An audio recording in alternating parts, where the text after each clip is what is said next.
Cut to size कसं करू याच्यामध्ये सत्ताधारी गुंतलेले असल्यामुळे महाराष्ट्राचा प्रोग्रेस होऊ शकला नाही. तुम्ही जे म्हणताय की एकनाथ शिंदेंना मुख्यमंत्री करू असं आश्वासन दिलेलं होतं, तर स्वतः एकनाथ शिंदेंनी पण हे कधी क्लेम केलं नाही किंवा त्यांच्या कुठल्या नेत्यांनी सुद्धा असं काही क्लेम केलं नाही. तर तुम्ही जे म्हणताय त्याला नेमकं काय आधार आहे? असं आहे की एकनाथ शिंदेना क्लेम करायला तोंड शिल्लक राहिलेच कुठे. भारतीय जनता पार्टी ही सत्तेपासून बाहेर होती. उद्धव बाळासाहेब ठाकरेंचं सरकार होतं.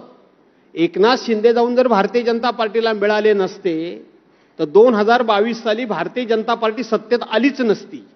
पहिली गोष्ट.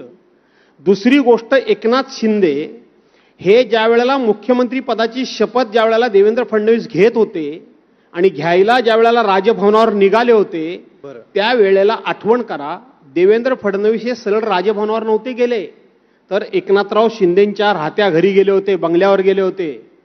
याचा अर्थ एकनाथराव शिंदे हे उपमुख्यमंत्रीपद घेण्याकरता तयार नव्हते. पण आता बोलून करणार काय? शिवसेनेला एवढा मोठा धोका देऊन आपण तो पक्ष फोडला ज्या मुख्यमंत्री पदाकरता, तेच मुख्यमंत्रीपद आता काढून घेतलंय. हे कुठल्या तोंडाने सांगणार एकनाथराव? सांगू शकत नाही. परंतु त्यांच्या मनातली खतखत ही सातत्याने दिसते. म्हणजे उपमुख्यमंत्रीपद घ्यायला तयार नसणं आणि मुख्यमंत्रीपदाचं आश्वासन दिलेलं असणं ह्या दोन वेगळ्या गोष्टी नाही आहेत का? असं आहे की ही दुःख दोघांची पण आहेत. बरं, ज्या वेळेला एकनाथराव शिंदेना भारतीय जनता पार्टीनं मुख्यमंत्री पदाचं उमेदवार म्हणून घोषित केलं त्यावेळेला देवेंद्र फडणवीसांचा चेहरा नजरेसमोर आणा, त्यावेळेला देवेंद्र फडणवीसांची मुलाखत नजरेसमोर आणा. त्यांनी असं सांगितलं होतं की मी सत्तेमध्ये असणार नाही, मी सत्तेचा सहभागी, सत्तेचा एक भाग असणार नाही, मी सत्तेला बाहेरून पाठिंबा देऊन मी सरकार चालवणार म्हणून सांगितलं.